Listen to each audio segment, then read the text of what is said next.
দেশের কোনো শাসন ব্যবস্থা নাই, রাষ্ট্রীয় কাঠামো ভেঙে গেছে, বিচার ব্যবস্থা নাই, নির্বাচনী ব্যবস্থা ধ্বংস হয়ে গেছে।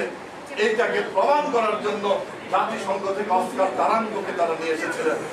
অস্কার তারাঙ্গ যখন বাংলাদেশে আসেন, যখন সব দলের নেতাদের সঙ্গে তারা বৈঠক করেন, তিনি আশ্বস্ত হয়েছেন বাংলাদেশের রাষ্ট্রীয় কাঠামো আছে, সংবিধান আছে, নির্বাচন কমিশন আছে, আইন শৃঙ্খলা পরিস্থিতি সম্পূর্ণ স্বাভাবিক, এবং তিনি বলেছিলেন এই নির্বাচন নয়, পরবর্তী নির্বাচন নিয়ে আলোচনা হতে পারে। বিএনপি জামাতের যেটা পছন্দ নয়, এবং যারা আমাদের স্বাধীনতার বিরোধিতা করেছে তাদের এটা পছন্দ নয় যে বাংলাদেশ এত বড় অর্থনৈতিক শক্তিশালী দেশে পরিণত হবে।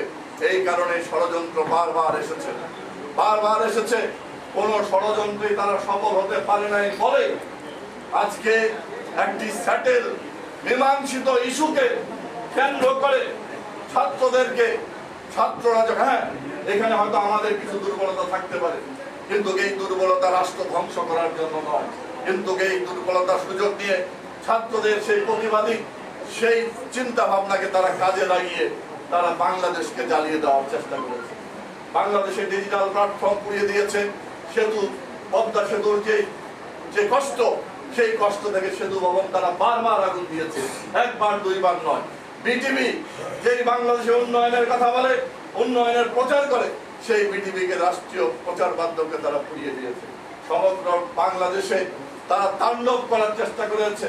ঢাকা শহরে যা করেছে, এটা কোনো বিবেকবান মানুষ, স্বাধীনতাকামী মানুষ, মুক্তিযুদ্ধের বিশ্বাস করে এরকম কোনো মানুষ এটা করতে পারে না। আমরা অনেক আন্দোলন করেছি, আমরা শিক্ষা ভবন ঘেরাও করেছি, কিন্তু শিক্ষা ভবনে কখনো আমরা ইট পাটকেল পর্যন্ত নিক্ষেপ করি নাই। আমরা প্রধানমন্ত্রী কার্যালয় ঘেরাও করেছি, কিন্তু প্রধানমন্ত্রী কার্যালয়ে আমরা কখনো আগুন দেই নাই। সচিবালয় ঘেরাও করেছি, কখনো সচিবালয়ের ভিতরে কখনো আমরা কিন্তু সহিংস আচরণ করি না। অনেক আন্দোলন করেছি। আধা ঘন্টা আগে পোস্ট দিয়েছে যে ছাত্রদের আন্দোলনের উপর ভর করে জামাত বিএনপি কোন ধরনের ফায়দা লুটার চেষ্টা করবেন না। সেই ছাত্রকে আধা ঘন্টা পরে তাকে হত্যা করা হয়েছে, কারণ তিনি ফেসবুকে পোস্ট দিয়েছিলেন তাদের কর্মকাণ্ডের বিরুদ্ধে। আমরা জানি না, আমাদের সেই আইন শৃঙ্খলা বাহিনীকে কোনো ধরনের গুলির নির্দেশ দেওয়া ছিল না, কিন্তু রংপুরের ছাত্র কিভাবে সেখানে গুলিবিদ্ধ হয়ে হত্যাকাণ্ডের শিকার হলো, এটা তদন্তের বিষয়। আমাদের এই তদন্তের সঠিক তদন্তের আমরা দাবি জানাতে চাই। আমরা জানি রেসিডেন্সিয়াল মডেল স্কুলে যে ছাত্রকে হত্যা করা হয়েছে, সেই ছাত্র সেখানে যাওয়ার কথা ছিল না, আরো রেসিডেন্সিয়াল মডেল থেকে সেই 27 নম্বর পর্যন্ত তাকে গুলি করে হত্যা করা হলো। কে গুলি করেছে, কারা করেছে, এই হত্যাকাণ্ডের আমরা সুষ্ঠু বিচার দাবি করি। আমরা দাবি করি, আজকে আওয়ামী লীগ দাবি করে, কারণ এই হত্যাকাণ্ড আমাদের উপরে আইন শৃঙ্খলা রক্ষাকারী বাহিনীকে চাপিয়ে দেওয়ার দৃঢ় প্রচেষ্টা শুধু করা হচ্ছে না, সমগ্র পৃথিবীতে প্রচার করা হচ্ছে বাংলাদেশের আইন শৃঙ্খলা রক্ষাকারী বাহিনী, যেই বাহিনী ছিনতাইকারী, রাহাজানি, চুরি, ডাকাতি, বাটপাটদের হাত থেকে বাংলাদেশকে রক্ষা করেছে। আমি গ্রামের সন্তান, আমি দিনাজপুর থেকে যখন আমার গ্রামের বাড়িতে সন্ধ্যার পরে যেতাম, আমি কখনো যাওয়ার সাহস পেতাম না।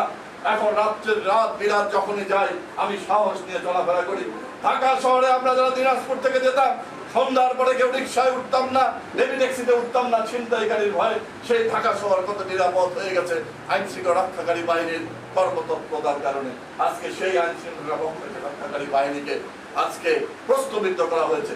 যেই বাংলাদেশের সেনাবাহিনী আজকে ইউএন এর শান্তি মিশনে একটি ভূমিকা রেখে আজকে পৃথিবীতে আজকে আমাদেরকে সম্মানিত করেছে, সেই সেনাবাহিনীকে বিতর্কিত করার জন্য আজকে সমগ্র পৃথিবীতে সেই কন্টেন্ট তৈরি করে, মিথ্যা ভুয়া কন্টেন্ট তৈরি করে সেগুলো প্রচার করা হচ্ছে।